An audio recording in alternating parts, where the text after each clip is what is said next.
नमस्कार दोस्तों, मेरा नाम राज है। मैं एक छोटी सी कहानी आप सभी लोगों के पास भेज रहा हूँ। एक राजा रहता था। वो अपने राज्य को आदान प्रदान से चला रहा था। राजा के पास एक अमूल्य वस्त्र था, जो उस अमूल्य वस्त्र को राजा विशेष दिनों पे खोलता था। तभी राजा के राजमहल में एक विचित्र आदमी आता है और कहता है कि राजा, आपके महल में एक चोर है।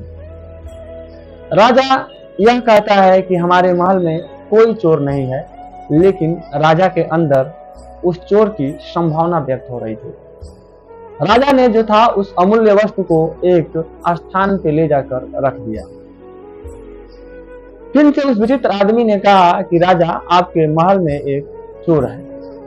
तभी राजा ने उस विचित्र आदमी को उस अमूल्य वस्तु वाले घर में ले गया और कहा कि कहाँ चोर है। तभी वह विचित्र आदमी ने कहा कि यहाँ राजा, सब कुछ ठीक है, यहाँ कोई चोर नहीं है।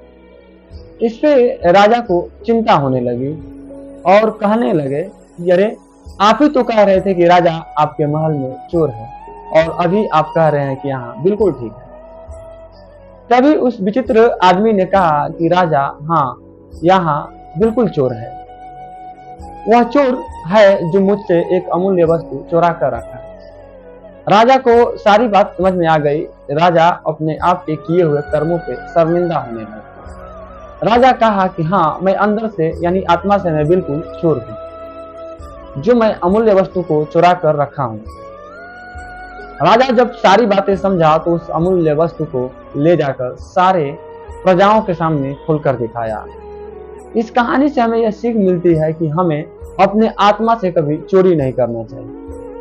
हमें खुलकर सभी के साथ रहना चाहिए। ये ऐसा नहीं करना चाहिए कि बाहर से दिखावापन करें और अंदर से चोरी की भावना रखें।